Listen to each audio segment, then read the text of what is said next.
함께 보겠습니다. 네, 블룸버그에서도 보도가 나왔고요. 미국 해군이 이 콘스텔레이션급 호위함을 사실상 축소했다라는 얘기입니다. 이 미국 해군이 기존에 가지고 있던 이 군함 계획을 백지화했다는 얘기죠. 예, 그렇습니다.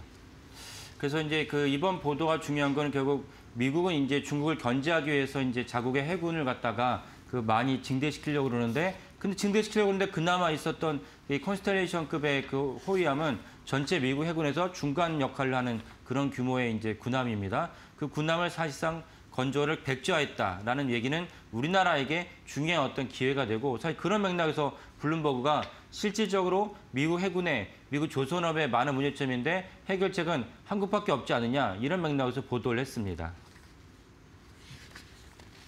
네, 미국이 지금 이제 중국을 견제하려는 의도로 보이는데 지금 어떤 상황인지 좀 궁금합니다. 왜냐하면 기존에 있었던 계획을 없앴다라는 얘기거든요. 사실 뭐 축소했다라는 의미가 그렇죠. 예.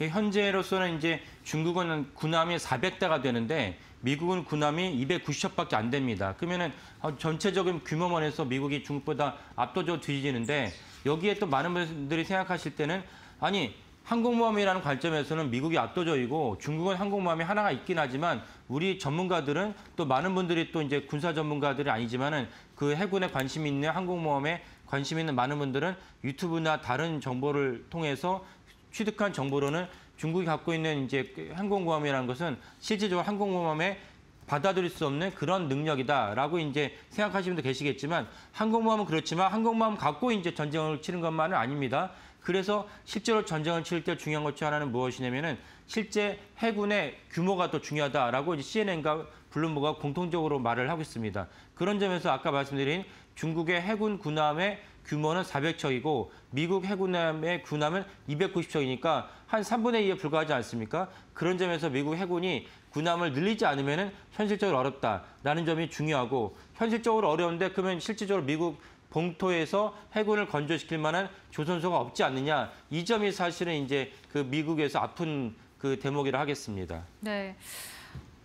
이 부분이 이제 예전에 하나조선소 얘기 나올 때도 사실 뭐 미국에서 자체적으로 건조하기가 어렵다, 이런 얘기를 저희가 히든글로벌에서 보도를 해드린 바가 있는데, 지금 얘기를 들어보니 중국보다도 미국이 이 척의 수가 적습니다. 규모면에서 중국에게 좀 밀린다, 이렇게 보여지는데 사실상 그렇다면 군함 건조를 늘려야 하는 건데, 앞서 언급한 대로 지금 건조 자체를 좀 축소를 한 게 좀 의아스럽습니다. 예. 그 결정적인 이유는 무엇이냐면 미국의 조선업의 경쟁력이 뒤지다 보니까 실제로 투입한 예산을 맞추지 못하고 공기가 늘어납니다.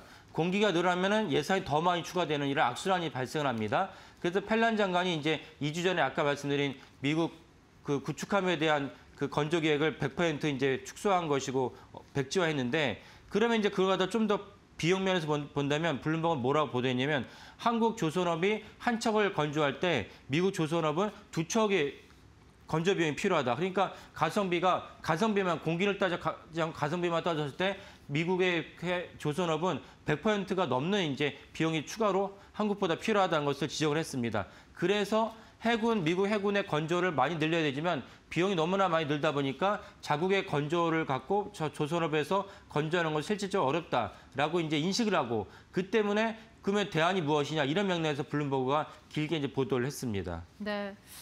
제가 알기로는 이제 조선업에서는 사실상 무언가를 하려면 법안이 중요한 걸로 알고 있습니다. 이렇게 하려면은 이제 사전에 정비를 해야 되는 법안이 있다고요? 예. 왜 그러냐면 이제 미국 해군의 구축함이나 그런 연안에 필요한 함정 같은 경우는 다 자국의 외교안보랑 직결되기 때문에 어떤 법안이 있냐면은 이런 해군에 대한 건조는 외국에 맡길 수 없다라는 법안이 있습니다. 그러니까 이 법안을 갖다가 우회할 수 있는 보조 법안이 필요하다고 해서 사실 올해 이제 해당 법안이 이제 발의가 됐습니다. 올해 2월에 발의가 됐는데 해군 준비 태세 강화법이라 합니다. 이 법이 아직 통과가 안 됐습니다. 통과가 되어야지 실질적으로 이제 우리나라가 미국 해군 건조함의 시장에 뛰어들 수 있는 근간이 마련된다라고 볼 수가 있겠습니다. 네.